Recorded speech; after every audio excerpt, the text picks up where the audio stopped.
नमस्कार दोस्तों। अब राहुल गांधी नरेंद्र मोदी की आंख में आंख डालकर उनको जवाब देंगे। अब कांग्रेस 365 दिन 24 घंटे एक्टिव रहेगी। अब बीजेडी, टीडीपी, जेडीयू इन सब का क्या होगा यह भी सोचना होगा। क्या ये भी बसपा बन जाएंगे? और क्या आने वाले दिनों में तमाम दलों को तोड़ने की फिर से तैयारी नरेंद्र मोदी ने की है? क्या राजनीतिक साजिश हो रही है? और क्या दीदी मालकिन बन गई थी इसलिए हार गई?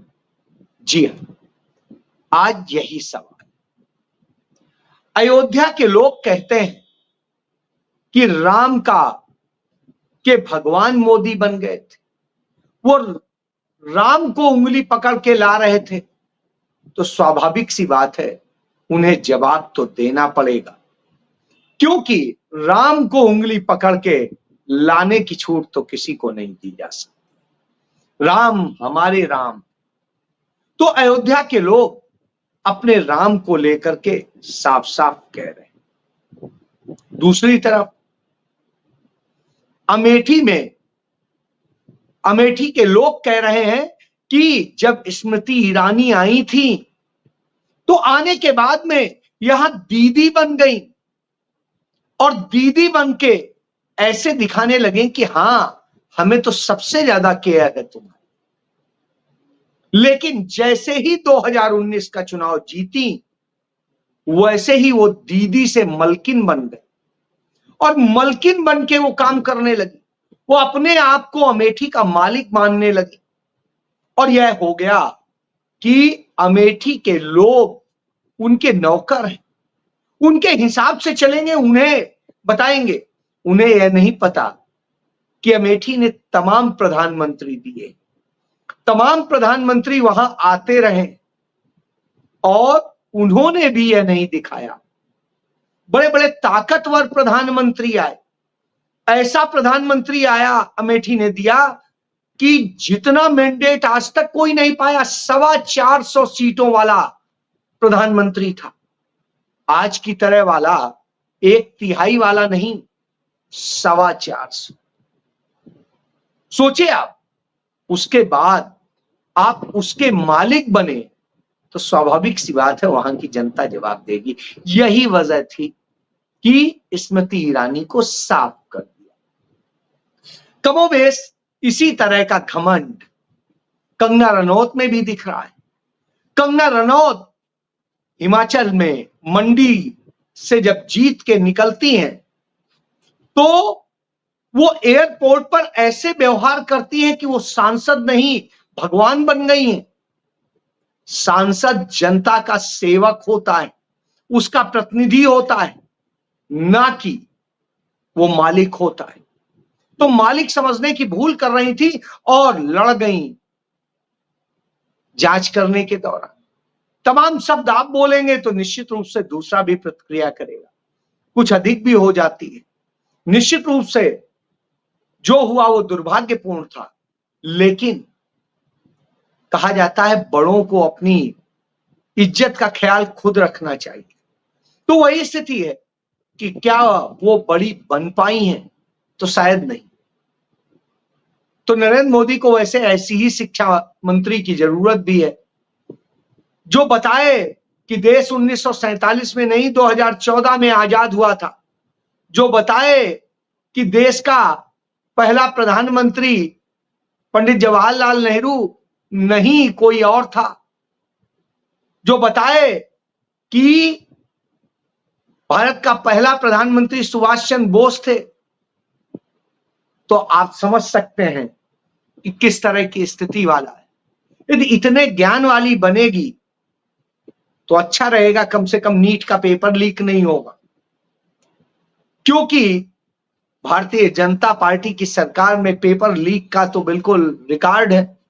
और उसी रिकॉर्ड में जिसकी लड़ाई, जिसके इंसाफ की लड़ाई लड़ी जा रही थी, उसी लड़ाई के तहत यह बताया गया था कि जो भी बच्चों के पेपर लीक हो रहे हैं, जिस तरह से लीक हो रहे हैं, हजारों बच्चों के पूरे नंबर आ रहे हैं, एक ही सेंटर के बच्चे टॉप कर रहे हैं, सारे के बराबर बराबर नंबर आ रहे हैं, ऐसा तो नहीं हो सकता है, संभव ही नहीं। तो आखिर वो नंबर कैसे मिल गए जो नंबर मिल ही नहीं सकते थे? तो ये अपने आप में बताता है किस तरह घोटाला, बच्चों के भविष्य से घोटाला हुआ। इसके खिलाफ बनारस हिंदू विश्वविद्यालय काशी के विश्वविद्यालय के गेट पर तमाम स्टूडेंट्स प्रोटेस्ट कर रहे हैं, इंसाफ मांग रहे हैं अपने उस प्रतिनिधि से जो आज देश का प्रधानमंत्री है कि बताइए हमारे भविष्य से खिलवाड़ क्यों कर रहे हो? जवाब नहीं है, हालत बिगड़ी हुई है, बनारस को धन्यवाद भी नहीं दे पा रहे कि तुमने हमें किस तरह की हालत में लाके खड़ा कर दिया। बहरहाल जो भी हो, तो आज जब ये हालात हो उस वक्त में अब जय श्री राम तो बोला नहीं जा रहा है, अब तो जय जगन्नाथ बोला जा रहा है। तो जय जगन्नाथ बोलने वाले यह भी नहीं बताते हैं कि बच्चे क्या करें। समझ सकते हैं आप, जब ऐसा होता है, मणिपुर में जब ये सब हो रहा था तब नहीं बोले थे, तमाम जगह आपदाएं आई तब नहीं बोले, अब क्या बोलेंगे? तो चलिए, बोलने का तो रहा नहीं। लेकिन दूसरी तरफ टीडीपी हो, जेडीयू हो, ये दोनों इस बात के लिए अड़े हुए हैं कि हमें ईडी वाला मंत्रालय दीजिए, ईडी वाला मंत्रालय हम रखेंगे। अब ईडी वाले मंत्रालय के लिए मार हो रही है। ईडी वाला मंत्रालय चाहिए है, क्यों चाहिए? और भाजपा भी उस पर अड़ी हुई है कि नहीं, ये तो हम ही को चाहिए। बहरहाल ईडी का मंत्रालय किसको मिलेगा नहीं मिलेगा ये तो प्रधानमंत्री जाने, लेकिन इतना जरूर है कि ईडी ने जिन भ्रष्टाचारियों की संपत्तियां जब्त की थी उनके मुताबिक वो अब रिलीज होना शुरू हो गई। नरेंद्र मोदी ने कहा था ना कि अब आते ही भ्रष्टाचारियों पर कार्रवाई होगी, तो कार्रवाई के नाम पर यह होता है कि 180 करोड़ रुपए की प्रफुल्ल पटेल की जो संपत्ति भ्रष्टाचार और मनी लॉन्ड्रिंग के कारण जब्त की गई थी वो ईडी ने छोड़ दी और उनका केस भी खत्म कर दिया। यानी आप समझिए कि ईडी का ट्रिब्यूनल अब फैसले भ्रष्टाचारियों के पक्ष में देने लगा है। मैं नहीं कहता हूं, भ्रष्टाचारी वही कहते थे। तो इससे आप समझ सकते हैं कि जो नरेंद्र मोदी ने कहा था भ्रष्टाचारियों पर तेजी से कार्रवाई होगी, तो यह कार्रवाई हो रही है कि उन्हें छोड़ने की कार्रवाई हो रही है, क्योंकि वो उनके साथ खड़े। इसके पहले हमने देखा कि किस तरीके से अजीत पवार की पत्नी और अजीत पवार के कई हजार करोड़ रुपए के घोटाले के मामले में उन्हें क्लीन चिट दे दी गई थी। तो क्लीन चिट देने की, अब भ्रष्टाचारियों को क्लीन चिट देने की कार्रवाई हो रही, इससे आप समझ सकते हैं यह चल रहा है। तो दूसरी तरफ ये वही भारतीय जनता पार्टी है जिसको जब जरूरत पड़ी हर समय नवीन पटनायक उनके साथ खड़े रहे। उन्हीं नवीन पटनायक की पार्टी में तोड़फोड़ शुरू हो गई है और किस तरीके से उसे खत्म कर दिया जाए। अभी वो 0 पे पहुंच गई है और स्थिति है अब जो वो जर्जर जितनी भी बची है उसे कैसे काबीज हो लिया जाए, उसे कब्जा कर लिया जाए, इसका खेल हो रहा है। तो इससे आप समझ सकते हैं कि यह एक तरीका है। उसी तरीके से बीआरएस को कब्जा करने का खेल चल रहा है कि बीआरएस, वही बीआरएस, उसने साथ दिया है इस चुनाव में भारतीय जनता पार्टी का। क्यों? क्योंकि बीआरएस चीफ की बेटी कविता ईडी की कस्टडी में, और जब ईडी की कस्टडी में हो तो समझ सकते हैं बचने के लिए बीआरएस ने यह खेल किया कि जो उन्होंने जैसे चाहा वैसे प्रत्याशी उतारे, जिसका नतीजा हुआ कि उनकी सीटें तो बढ़ गई लेकिन बीआरएस खत्म हो गई। तो बीआरएस को खत्म किया गया। वहीं दूसरी तरफ आप देखिए कि वाईएसआर रेड्डी की जो पार्टी है, जगन रेड्डी जिसके मुख्यमंत्री थे, उनके तमाम सांसद थे, लेकिन उन जगन रेड्डी ने जो हर बार साथ दिया नरेंद्र मोदी का, उसका नतीजा यह हुआ कि नरेंद्र मोदी ने पहले उन्हीं की मदद लेकर के टीडीपी के चीफ चंद्रबाबू नायडू को जेल में डलवाया, उनकी कंपनी को बर्बाद किया। नतीजा यह हुआ वो गर्त में चली गई। अब वो उनके साथ है तो उनकी कंपनी ने 858 करोड़ रुपया 4 दिन में कमा लिए, 858 करोड़। और स्थिति यह हुई कि 850 करोड़ से अधिक की कमाने के बाद में अब वो गुणगान कर रहे हैं, लेकिन उनकी पार्टी में भी कैसे सेंध लगाई जाएगी, इसके लिए काम शुरू हो चुका है। इसके लिए जो संघ की वो शाखा है जो इस तरीके से सेंध लगाती है, चूहे का काम करती है बिल बनाने का, उसने अपना काम शुरू कर दिया है। तभी उनका बेटा पूछ रहा है, ये पेगासस के जरिए मेरे परिवार पे जो जासूसी हो रही थी वो कौन करा रहा था, जगन रेड्डी करा रहे थे या नरेंद्र मोदी करा रहे? तो आप समझ सकते हैं अब यह भी खेल चल रहा है। चलिए, ये सारे खेल जब चल रहे हैं, उसी समय अब कौन लड़ेगा नरेंद्र मोदी से? क्या सब फिर ईडी से डर जाएंगे, सीबीआई से डर जाएंगे, इनकम टैक्स से डर जाएंगे? नहीं, शायद नहीं डरेंगे। और न डरने वाले जो नेता हैं आज खड़े हैं डटकर, उनकी अगुवाई राहुल गांधी करते हैं। इसीलिए सीडब्ल्यूसी की मीटिंग में आज यह प्रस्ताव पास किया गया कि नेता प्रतिपक्ष की हैसियत से राहुल गांधी को बनाया जाए और राहुल गांधी को उनसे आग्रह किया गया कि वो यह पद संभाले। राहुल गांधी ने कहा कि मैं इस पर विचार करूंगा। नेता प्रतिपक्ष कोई लाभ का पद नहीं है, वो लड़ने का पद है। कौन लड़ सकता है? नरेंद्र मोदी की आंख में आंख डाल करके उनसे सवाल कर सकता है, और हर उस मीटिंग में जिसमें नरेंद्र मोदी होंगे और नेता प्रतिपक्ष का होना जरूरी होता है, उसमें राहुल गांधी होंगे। तब नरेंद्र मोदी मनमानी करेंगे कैसे? और करेंगे तो राहुल गांधी उसका जवाब कैसे देंगे? जी हां, जिन राहुल गांधी के नाम से वो भागते थे, जिन्हें पूछ रहे थे कौन राहुल, वही राहुल अब उनके आंखों में आंख ही नहीं डालेंगे, हलक में भी हाथ डालेंगे। और राहुल गांधी जब बोलेंगे तो आवाज नहीं निकलती। आप देखते हैं राहुल गांधी जब वो बोलते हैं तो सदन में भी नहीं आते हैं, उससे भी डरते हैं। कितना भागेंगे? यदि राहुल गांधी सदन में नेता प्रतिपक्ष होंगे तो सवाल का जवाब तो देना पड़ेगा, और राहुल गांधी की चिट्ठी का मायने होगा। और वो मायने इसलिए भी होगा कि राष्ट्रीय और अंतरराष्ट्रीय स्तर पर आने वाले दुनिया के सारे डेलीगेट्स, सारे जितने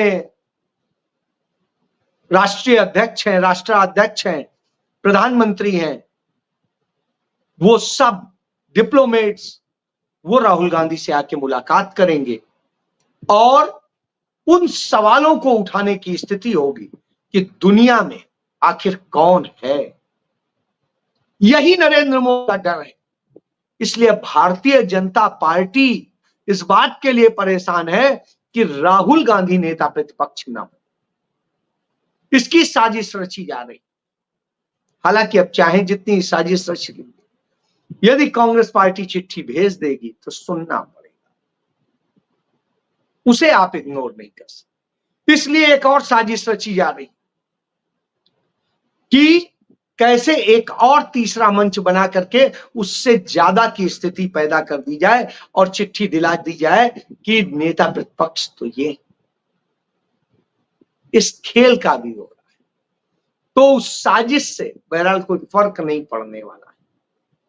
इधर राहुल गांधी जिस तरीके से आक्रामक है, लगातार आक्रामक है, वह बताता है कि अब मोदी के लिए आसान नहीं।